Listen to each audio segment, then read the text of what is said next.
Zee 24 तास एक पाऊल पुढे। संजय दत्तला सुप्रीम कोर्टाने शरणागतीसाठी आणखी 4 आठवड्याचा अवधी दिलाय।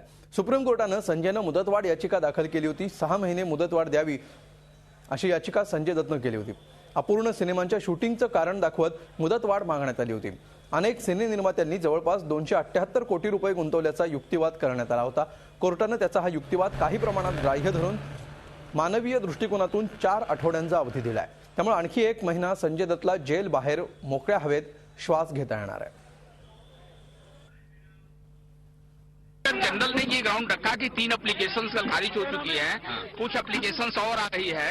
अगर आप सरेंडर के लिए पीरियड संजय दत्त का बढ़ा देंगे तो सिमिलर सर्कमस्टांसेस में और का भी बढ़ना चाहिए। तो कोर्ट ने ये कहा कि 4 वीक्स का टाइम हम इनका बढ़ाते हैं। जो इन्होंने 6 वीक्स टाइम मांगा है वो हम रिफ्यूज करते हैं।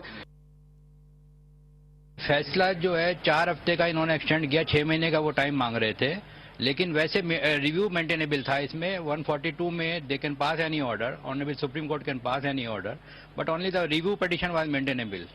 But this application is an exceptional application in view of section 142, honourable court can pass any order. वो तीनों का इससे संजय दत्त की पिटिशन से डिस्क्रिमिनेशन है।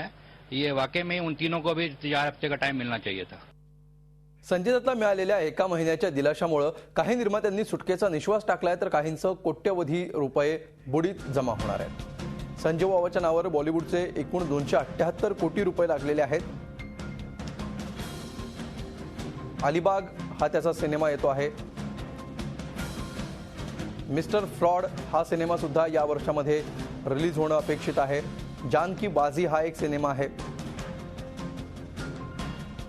पॉवर हा सिनेमा आहे। जब जब फूल्स मिले हा सिनेमा देखील याच वर्षामध्ये रिलीज होणं अपेक्षित आहे। चमको चमेली हा 2015 साली रिलीज होणारा सिनेमा आहे। पीके डबिंग या सिनेमाचं बाकी आहे। उंगली या सिनेमाचं डबिंग बाकी आहे।